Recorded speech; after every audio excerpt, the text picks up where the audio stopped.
So class 12 student, आज की इस वीडियो में हम कंटिन्यू कर रहे हैं अपने हिस्ट्री के चैप्टर नंबर 3 जिसका नाम है बंधुत्व, जाति और वर्ग के बारे में। तो आज हम करेंगे इसका पार्ट 2 और इसके बाद आपका पार्ट 3 जो होगा वो इस लेसन का लास्ट पार्ट होगा। ठीक है, तो वीडियो काफ़ी सिंपल सी है, आप पूरा वॉच कीजिएगा। चैनल पे नए हैं तो सब्सक्राइब कर लीजिएगा।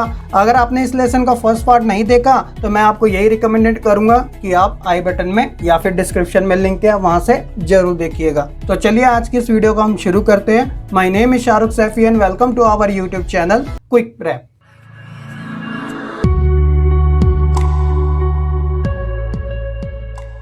अगर चैप्टर के इंट्रोडक्शन की बात की जाए तो यहाँ आप अपनी स्क्रीन पर देख सकते हैं इस लेसन के फर्स्ट पार्ट में हमने इन टॉपिक को कवर किया था और आज की इस वीडियो में हम इन टॉपिक्स को कवर करेंगे।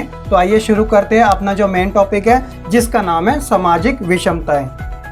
तो इस लेसन के फर्स्ट पार्ट के अंदर हमने जाना था महाभारत के बारे में, विवाह के बारे में, माताओं के बारे में, परिवारों के बारे में, पितृवंशीय व्यवस्था के बारे में। तो ये सारी चीजें समाज के अंदर प्रचलित थी। अब यहीं से हम कंटिन्यू कर रहे हैं अपने थर्ड टॉपिक से। तो इसके अंदर भी आपको बहुत सारे सब टॉपिक्स देखने को मिलेंगे। तो जो हमारा थर्ड टॉपिक है उसका नाम है सामाजिक विषमताएं। विषमताएं एक तरीके से ऑड्स होते हैं। तो सबसे पहले हम 3.1 टॉपिक पढ़ रहे हैं जिसके अंदर हम बात कर रहे हैं उचित जीविका के बारे में। तो देखिए बेसिकली ये वाला जो टॉपिक है वो पूरी तरीके से वर्ण व्यवस्था के ऊपर आधारित है। आप में से ऐसे बहुत बच्चे होंगे जो वर्ण व्यवस्था के बारे में अच्छी जानकारी भी रखते होंगे। आइए जानते हैं इसके बारे में क्या बात की जा रही है। तो वर्ण व्यवस्था, तो देखिए क्या बोला जा रहा है कि धर्मशास्त्रों और धर्म सूत्रों के अनुसार वर्ण व्यवस्था जो थी वो एक आदर्श व्यवस्था मानी जाती थी। ये बात बिल्कुल ठीक है। अब इसका क्या कारण था, देखिए अभी आपको पता चल जाएगा स्टेप बाय स्टेप। तो ब्राह्मण जो थे वह इस व्यवस्था को एक देवी व्यवस्था मानते थे।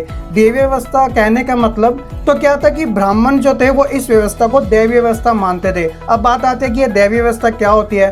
तो देखिए प्राचीन समय में एक व्यक्ति का नाम दे रखा है, ये आप अपने स्क्रीन पर भी देख सकते हैं। तो उसी के अंदर ये जो वर्ण थे वो क्या थे, इंक्लूड थे। तो जैसे कि ब्रह्मा के मुक्त होने से ब्राह्मण का जन्म हुआ और कांधे का दर्जा क्षत्रिय को मिला और वैश्य को जांगों का और चरणों का शूद्रों को मिला। तो ये व्यवस्था देवी व्यवस्था कहलाई जाती है जिसके अंदर ब्राह्मणों को ही उच्च स्थान प्राप्त था, जबकि शूद्रों और आस्पर्श यानी कि अछूत जिसे हम कहते हैं, तो समाज के अंदर उन्हें निम्न स्थान प्राप्त था। और इस व्यवस्था में दर्जा जो था वो जन्म के आधार पर तय होता था। तो कहने का मतलब है यदि आप शूद्र वाली जाति में पैदा हो गए तो आपका दर्जा सबसे निम्न हो जाएगा। यदि आप ब्राह्मण जाति में पैदा हो जाते हैं तो आपका दर्जा ब्राह्मण यानी कि समाज में सबसे उच्च हो जाएगा। उसी तरह क्षत्रिय और वैश्य भी था। ठीक है ना। तो ये जो चीजें थी वो वर्ण व्यवस्था से संबंधित थी। आगे क्या बात हो रही है कि धर्मशास्त्रों और धर्म सूत्रों में 4 वर्गों के लिए आदर्श जीविका के नियम जुड़े होते थे। अब ये 4 वर्ण कौन कौन से थे तो आप जानते ही हैं। सबसे पहले ब्राह्मण, फिर क्षत्रिय, उसके बाद वैश्य और लास्ट में शूद्र। तो देखिए इनके अपने अपने कुछ नियम होते थे। तो सबसे पहले हम बात करते हैं ब्राह्मणों के बारे में। तो इनका क्या काम होता था, सबसे पहले अध्ययन करना यानी कि पढ़ाई करना। दूसरा है वेदों की शिक्षा। वेद आप जानती है जैसे ऋग्वेद, यजुर्वेद, सामवेद, अथर्ववेद। ठीक है। यज्ञ करना और करवाना। तो यज्ञ आप जानती है जिसके अंदर पंडित क्या करता है, घी से आग में डालता है। ठीक है, आपने देखा होगा, इमेज में भी देख सकते हैं। और इसके बाद दान देना और लेना, ये दोनों ही चीजें इसके अंदर शामिल थी। तो ये कुछ कार्य थे ब्राह्मणों के। इसके बाद आते हैं क्षत्रिय। देखिए नाम से ही पता चलता है क्षत्रिय यानी एक तरीके से प्रोटेक्ट करना। तो इनका क्या काम होता था, युद्ध करना, लोगों को सुरक्षा प्रदान करना, न्याय देना, वेद पढ़ना। देखिए वेद पढ़ना इनमें भी होता था, यज्ञ करवाना। तो ये यज्ञ करवाते थे। ठीक है ना। और दान दक्षिणा देना। तो ये चीजें किसके अंडर में आती थी, वो क्षत्रियों के अंडर में आती थी। उसके बाद वैश्य।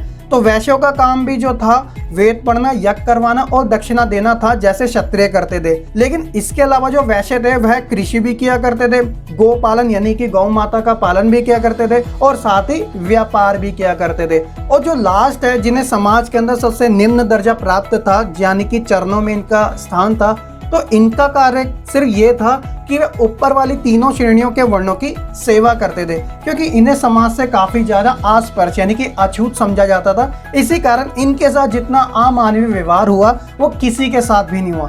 ठीक है। तो ये था वर्ण व्यवस्था के अंदर चारों वर्णों के बारे में, इनके कार्य कौन कौन से थे। होप कि आप अच्छे तरीके से ये चीजें समझ चुके होंगे। देखिए, अब तक तो हमने ये जान लिया कि जो वर्ण व्यवस्था थी वह ब्राह्मणों के द्वारा लागू की गई थी ब्रह्म के मुक्त होने से, और इसके अंदर जो कार्य थे सबके बारे में भी जान लिया हमने, ब्राह्मण, क्षत्रिय, वैश्य और शूद्र के बारे में। अब बात ये आती है कि ये जो नियम थे ना, उन्हें समाज के अंदर लागू यानी कि इम्प्लीमेंट भी कराना जरूरी था। तो इसके लिए जो ब्राह्मण थे ना, वह अलग अलग प्रकार की नीतियों को अपनाते थे। आइए जानते हैं कि वो कौन कौन सी थी। तो देखिए, नियमों का पालन। तो देखिए, इन नियमों का पालन करवाने के लिए ब्राह्मणों ने 2 या 3 नीतियों को अपनाया। पहला क्या था कि वर्ण व्यवस्था जो वो एक देवीय व्यवस्था है, ये लोगों को बताया गया।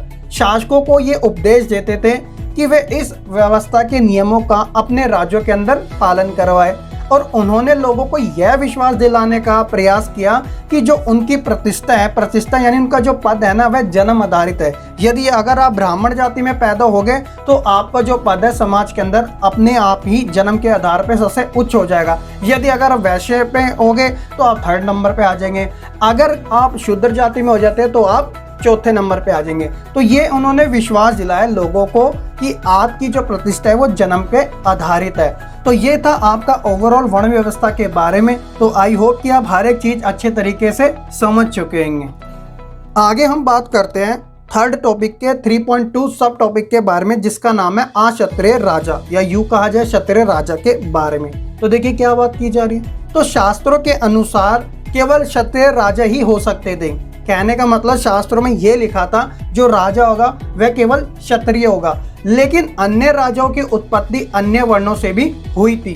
कहने का मतलब कि क्षत्रिय के अलावा और भी जो जाति थे, वर्ण से संबंधित थे, वह भी राजा बन जाया करते थे। यहाँ पे एग्जाम्पल भी दे रखा है, जैसे कि मौर्य वंश। तो मौर्य वंश के जो संस्थापक थे वो कौन थे? चंद्रगुप्त मौर्य, जिन्होंने एक विशाल साम्राज्य पे शासन किया था। ठीक है ना।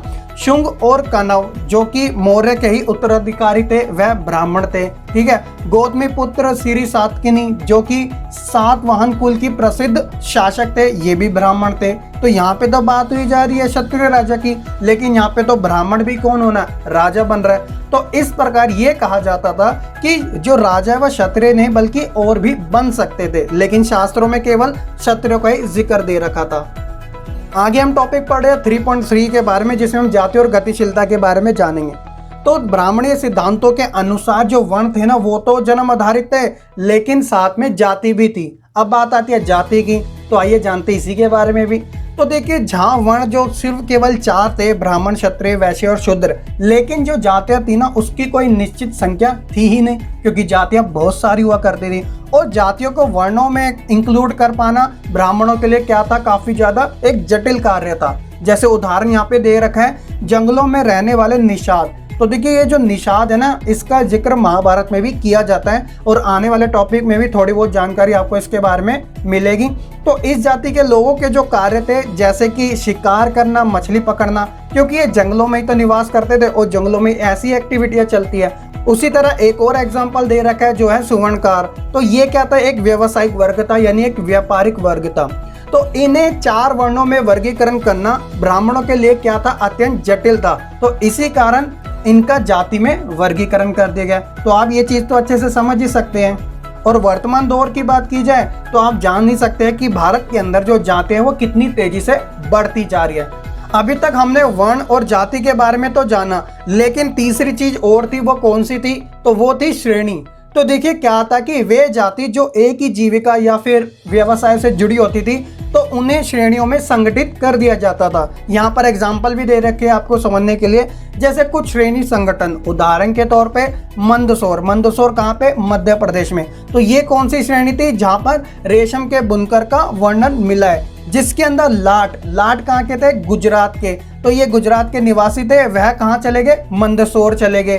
तो उस समय जो मंदसौर था ना, वह दशपुर के नाम से जाना जाता था। तो लाट ने, यानी जो गुजरात के निवासी थे, उन्होंने यात्रा करी मध्य प्रदेश की। तो ये काफी क्लोज है, आज के समय में आप देख ही सकते हैं मैप में भी। तो इन्होंने जो यात्रा की अपने बच्चों और बंधुओं के साथ की थी, क्योंकि उस समय मंदसौर का नाम दशपुर हुआ करता था। तो इस प्रकार ये जो थे श्रेणी में बनते चले गए। तो इस प्रकार वर्ण जाति से अलग एक चीज और थी, वो थी श्रेणी, जो कि आप कुछ इस प्रकार थी, आप समझ सकते हैं इन चीजों के बारे में। इसके बाद है 3.4 टॉपिक, जिसका नाम है 4 वर्णों के परे एकीकरण। तो 4 वर्ण के अलावा यहाँ पे किसी और चीज की बात की जा रही है। आइए जानते हैं कि वो कौन सी है।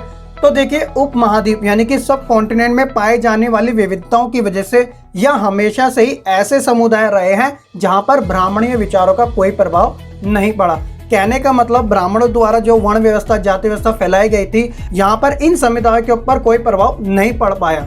तो सांस्कृतिक साहित्य में ऐसे समुदाय का उल्लेख आता है तो उन्हें विचित्र, असभ्य और पशुवत चित्र किया जाता है। कहने का मतलब, ये वो लोग थे जो कि जंगलों में निवास करते थे। तो इस प्रकार ये लोग शिकार और कंदमूल एक तरीके से जिसे हम शकरकंदी भी कहते हैं, इससे अपना जीवन निर्वाह किया करते थे। और इनके अंदर जो जिक्र है, अभी मैंने आपको बताया था, वो निषाद वर्ग का आता है जो कि एकलव्य है। एकलव्य कौन था? तो यह राजा हिरण्य धनु नामक विषाद निषाद के ही पुत्र थे और इनका जिक्र महाभारत में मिलता है। इनसे ये जुड़ा हुआ माना जाता था। और साथ ही कुछ और उदाहरण भी मिले हैं, वो थोड़े डाउटफुल है, जैसे कि यायावर। तो क्लास 11 की हिस्ट्री में आपने साम्राज्य के बारे में पढ़ा होगा, वो था यायावर साम्राज्य। तो यायावर का मतलब होता है घुमक्कड़ लोग, जो एक स्थान से दूसरे स्थान खाने की तलाश में भटकते रहते हैं, जिसे आप खाना बदोश भी कहते हैं, ठीक है ना। तो यायावर पशुपालकों के समुदायों को भी शंका की दृष्टि से देखा जाता है। और एक और है जिसका नाम है मलेच्छ। तो यह वह लोग थे जो संस्कृत नहीं बोला करते थे, यानी कि ये असंस्कृत थे। तो इन्हें हीन भावना से देखा जाता था, यानी कि एक तरीके से गिल्टी वाली, ठीक है। तो ये चीजें थी 4 वर्णों के पड़े एकीकरण के बारे में बात की जा रही है। सीधे तौर पे अगर निष्कर्ष निकाला जाए तो ये उन चीजों के बारे में बात कर रहा है जो लोग जंगलों में निवास करते थे, जिनके ऊपर वर्ण व्यवस्था, जातीय व्यवस्था जैसी चीजें कोई इंप्लीमेंट हो ही नहीं पाई। तो आई होप कि आप इन चीजों के बारे में अच्छे से समझ चुके होंगे। अब जो हम टॉपिक पढ़ रहे हैं वो हमारे थर्ड टॉपिक का लास्ट टॉपिक है, जो कि है 3.5 4 वर्णों के पड़े अधीनता और संघर्ष। तो इस टॉपिक के अंदर संघर्ष की जो बात की जा रही है वो है शूद्रों के बारे में, जिसे छुआछूत यानी कि आस्पृश्य माना जाता था। तो देखिए क्या कहा जा रहा है। तो ब्राह्मण जो थे वह कुछ लोगों को वर्ण व्यवस्था वाली सामाजिक प्रणाली के बाहर मानते थे। तो बाहर वो किसे मानते थे? शूद्रों को ही मानते थे, क्योंकि उन्हें समाज में जगह ही नहीं देते थे। उन्होंने समाज के कुछ वर्गों को आस्पृश्य यानी कि अछूत घोषित कर दिया था। तो ब्राह्मणों का मानना था कि कुछ कर्म, खास तौर से वे जो अनुष्ठान वो होता है जो धार्मिक परंपरा से जुड़ा हुआ होता है, इनके संपादन से जुड़े हो, तो ये पुनित और पवित्र हुआ करते थे। तो पुनित का मतलब ही एक प्रकार इसका परिभाषा है शुद्ध होना, ठीक है। तो ये पुनित और पवित्र थे। तो अपने को पवित्र मानने वाले लोग आस्पृश्यों से भोजन नहीं स्वीकार करते थे, क्योंकि ये ऐसा मानते थे यदि यह आस्पृश्य लोगों से भोजन ले लेते तो यह भी अपवित्र हो जाते थे। तो इस कारण यह इन लोगों को समाज से अलग मानते थे, ठीक है। तो पवित्रता के इस पहलू को ठीक विपरीत कुछ ऐसे कार्य जिन्हें खास तौर पर दूषित माना जाता था, जैसे मृतक शवों को छूना, मृत पशुओं को छूना, इवन खा भी लेना। तो इन लोगों को ये लोग क्या मानते थे? चंडाल मानते थे। एक तरीके से ये शूद्र ही थे। तो इन्हें वर्ण व्यवस्था वाले समाज में सबसे निम्न कोटि में रखा जाता था। वे लोग जो समय को सामाजिक क्रम में सबसे ऊपर मानते थे, यानी ब्राह्मण, वे इन चंडालों का स्पर्श यानी कि छूना, यहाँ तक कि उन्हें देखना भी अपवित्र मानते थे। तो यही है आपका इस टॉपिक का नाम, अधीनता और संघर्ष, जिसका बारे में जिक्र हो रहा है चंडालों के बारे में, जिसके अलग अलग नाम है, आप जान ही रहे हो। आप शूद्र कह सकते हो, आप अछूत कह सकते हो, आप आस्पृश्य भी कह सकते हो। तो इन्हीं के ऊपर संघर्ष वाली बात कही जा रही है। देखिए आगे इनके बारे में कुछ और बातें बताई जा रही है, वो मनुस्मृति के आधार पे की गई है। तो अब हम बात करते हैं मनुस्मृति के अनुसार चंडालों के कार्यों के बारे में ही। देखिए मैं यहाँ पर एक छोटी सी चीज़ बता दूं, जहाँ तक मुझे इन्फॉर्मेशन है मनुस्मृति के बारे में, तो मैंने अपनी कॉलेज लाइफ में हमारी जो पॉलिटिकल की मैडम थी, तो उनके अनुसार मैंने ये जाना था मनुस्मृति के अंदर जो मनु थे ना, वह हिंदू धर्म में पहले व्यक्ति थे और इन्हीं के अनुसार जो वर्ण व्यवस्था थी ना, वह शुरू चलन में हुई थी। अगर मेरी जानकारी ये थोड़ी गलत है तो आप कमेंट करके भी बता सकते हैं, बाकी गूगल है सर्च करने के लिए, आप वहाँ से भी जान सकते हैं, ठीक है। मनुस्मृति अपने आप में एक बहुत बड़ा टॉपिक भी है। तो मनुस्मृति के अनुसार चंडालों के कार्य कुछ इस प्रकार थे, जैसे कि चंडालों को गांव के बाहर रहना पड़ता था, पहला। दूसरा है कि ये फेंके हुए बर्तन का इस्तेमाल करते थे। तीसरा, मरे लोगों के ये वस्त्र पहनते थे। चौथा, लोहे के आभूषण इन्हें पहनने पड़ते थे। पांचवा, रात में गांव और नगरों में चल फिर नहीं सकते थे। छठा, एक चीनी यात्री बौद्ध भिक्षु जिनका नाम था फाशियान, जब आप 6ठी 7वीं की एनसीईआरटी पढ़ोगे तो इसमें भी इनका जिक्र मिलेगा, जो थोड़ा सा अच्छी जानकारी दे रखी है। तो इनका कहना था आसपड़ोसियों को सड़क पर चलते करताल बजाकर अपने होने की सूची देनी पड़ती थी। जैसे ढोल नगाड़े बजाते हैं ना, कि इससे पता चल जाता था कि कौन आने वाला है, तो वो ये होते थे, यानी कि आसपास लोग होते थे, तो इन्हें करताल बजाकर अपने होने की सूची देनी पड़ती थी, जिससे जो अन्य जन थे, जन मतलब जो जनता थी, उन्हें देखने के दोष से बच जाए। तो देखिए कितनी सारी चीजें हो रही है। और एक और चीनी यात्री थे जिनका नाम था श्वेतसांग। तो ये लगभग 7वीं शताब्दी में भारत आए थे। तो इन्होंने कहा था वधिक और सफाई करने वालों को नगर के बाहर रहना पड़ता था। तो वधिक भी वही है जो शूद्र है, ठीक है ना। तो आप समझ सकते हो चंडालों के कार्यों के बारे में। तो ये सारी चीजें इनके बारे में कही गई है। हालांकि अगर वर्तमान दौर की बात की जाए तो 1947 के बाद भारत आज़ाद हुआ तो संविधान का निर्माण हुआ, जिसके अंदर छुआछूत जैसी जो बीमारी थी ना लोगों के बीच में, वह अनुच्छेद 17 के आधार पे प्रतिबंध कर दी गई, यानी कि एक कानूनी अपराध मान लिया गया। लेकिन जमीनी स्तर पर अगर आज भी हम ग्रामीण क्षेत्रों की कुछ बात करें या फिर कुछ नगरीय क्षेत्रों की, तो यहाँ पर भी अभी भी हमें अछूत जैसी परंपरा देखने को मिल जाती है, जो कि समाज के लिए एक तरीके से अभिशाप है। तो इन चीज़ों को कैसे दूर किया जा सकता है, वह है शिक्षा के माध्यम से लोगों के अंदर जागरूकता फैलाकर। तो ये सारी चीज़ें थी आपकी सामाजिक विषमताएं के अंदर, जिसके अंदर हमने वर्ण व्यवस्था के बारे में अच्छे तरीके से अलग अलग टॉपिकों में जाना। तो आई होप कि आपको हर एक टॉपिक अच्छे से समझ आ चुका होगा। अगर कोई डाउट है तो आप कमेंट करके ज़रूर बता दीजिएगा। तो यहाँ से हम शुरू कर रहे हैं अपना 4th टॉपिक। तो इसके अंदर आपको टोटल 3 टॉपिकों के बारे में जानना है। इसके बाद आपका 2nd पार्ट भी कंप्लीट हो जाएगा। तो इस टॉपिक का नाम है जन्म के परे। अब बात आ रही है जन्म के परे। तो वर्ण व्यवस्था के अंदर हमने ये तो जान लिया था कि जन्म के आधार पे लोगों का जो चरण है, यानी कि जो लेवल है, वो डिसाइड कर दिया जाता था। अब यहाँ से जो हम टॉपिक पढ़े, जन्म के बाद क्या, तो देखिए सबसे पहला वो है 4.1 संपत्ति पर स्त्री और पुरुष के भिन्न अधिकार। तो देखिए क्या बात की जा रही है संपत्ति के संबंध में। तो मनुस्मृति के अनुसार पैतृक जायदाद, यानी कि जो पिता की संपत्ति थी, माता पिता की मृत्यु के बाद सभी पुत्रों में समान रूप से, यानी कि इक्वल तरीके से बांट दी जाती थी। और वहीं स्त्रियां जो थी वो इस पैतृक संपत्ति की हिस्सेदारी नहीं ले सकती थी या फिर मांग नहीं सकती थी। किंतु विवाह के समय मिले उपहारों पर स्त्रियों का स्वामित्व होता था, यानी कि उनका अधिकार होता था, और इसे स्त्री धन की संज्ञा दी जाती थी, ठीक है। और इस संपत्ति को उनकी संतान विरासत के रूप में प्राप्त कर भी सकती थी, और इस पर उसके पति का कोई अधिकार नहीं होता था। लेकिन मनुस्मृति के अनुसार स्त्रियों को पति की आज्ञा के खिलाफ पारिवारिक संपत्ति और स्वयं अपने बहुमूल्य धन के गुप्त संचय, यानी जो छुपा के रखना होता है, उसके विरुद्ध भी चेतावनी दी गई है। तो इस तौर पे क्या बात निकल के आती है कि जो सामान्यतः भूमि, पशु और धन था, वह पुरुषों पर ही इसका नियंत्रण था। लेकिन एक चीज़ है कि जैसे अभी हमने 2nd लेसन में पढ़ा था राजा, किसान और नगर में, तो हमने ये जाना था कि जो चंद्रगुप्त की जो बेटी थी प्रभावी गुप्त, तो उन पे क्या था, भूमि का अधिकार था, एक तरीके से संपत्ति का उनके पास अधिकार था। तो कुछ ऐसे छोटे उदाहरण हैं जहाँ पे स्त्रियों को कुछ विशेष अधिकार दिए गए थे। अब वो स्त्रियाँ कौन सी थी, जो कि राजा महाराजाओं के घर से संबंधित थी, जिनका दर्जा वैसे ही समाज के अंदर काफ़ी उच्च माना जाता था। लेकिन सामान्य स्तर पे जो सामान्य साधारण लड़कियां थी, स्त्रियां थी, उनको ऐसे अधिकार नहीं प्राप्त थे। तो यही था संपत्ति के अंदर स्त्री और पुरुष के भिन्न अधिकारों के बारे में। इसके बाद है 4.2 टॉपिक, वो है वर्ण और संपत्ति के अधिकार।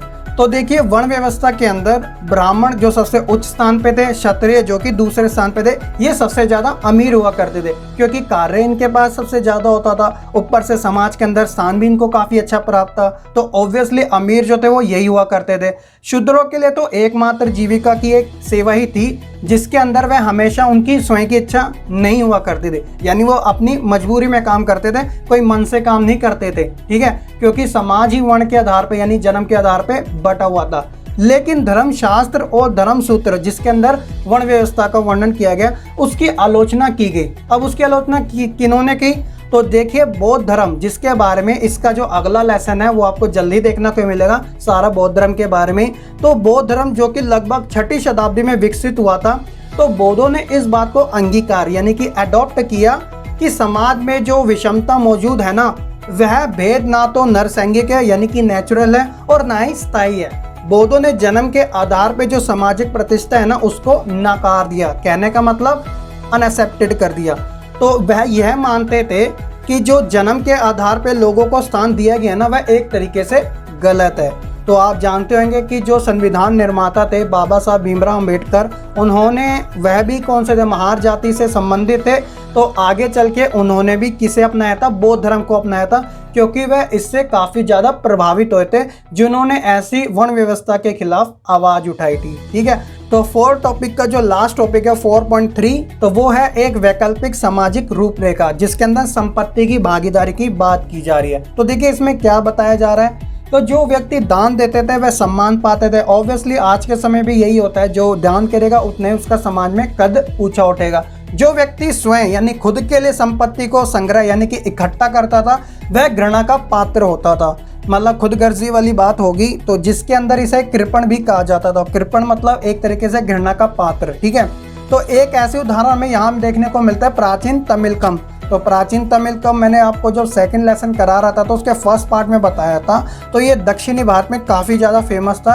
प्राचीन तमिलकम के अंदर तमिलनाडु, आंध्र प्रदेश और केरल आते हैं। ये एक ऐसा क्षेत्र था जहाँ पे सरदार और सरदारी रहते थे। ठीक है ना, तो ये अपनी प्रशंसा गाने वाले चारण और कवियों के आश्रयदाता होते थे। धनी और निर्धन के बीच में विषमताएं भी होती थी और धनी लोगों से यह अपेक्षा की जाती थी कि वह सहयोग से काम करे। कहने का मतलब जो गरीब लोग हैं ना उनकी भी हेल्प करे। तो ये था एक वैकल्पिक सामाजिक रूपरेखा जो काफ़ी शॉर्ट था, जिसके अंदर हमने संपत्ति की भागीदारी के बारे में जाना। जो पैसा देगा वो सम्मान पाएगा, जो पैसा नहीं देगा वह घृणा पाएगा।